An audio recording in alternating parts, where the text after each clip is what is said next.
All right, removing the crank bolt. All you need is the old built socket 7/8 on the Subaru, or you can use 22mm breaker bar. You can have the flex head or the strong arm right here. Doesn't matter. Both will work. Anything longer is better. This trick right here works. All right, so the bolt to loosen this is you turn it counterclockwise. Okay, so we'll put the belt like this. We're gonna put our finger in the middle,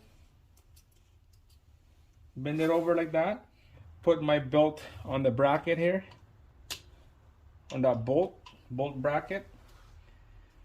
All right, so we're just gonna use this small little ratchet right here. We're gonna tighten her up. Okay, so we're gonna spin it counterclockwise so you can see it tight up the belt, and it will gouge this end right here. Get all that tension out of the belt.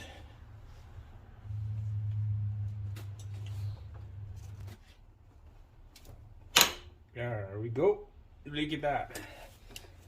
That's a good sound.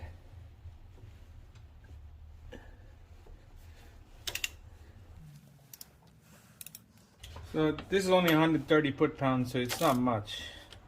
It's not much. I've seen one that is about 250 foot-pounds torque on this. That's ridiculous. Look at that. There you go. And we'll spin the pulley back, and then we'll take out the belt. There you go. Alright, just wiggle the crank pulley up and down, and this is ready to come out. Look at that. No special tool required. Don't need all that fancy tools. So guys,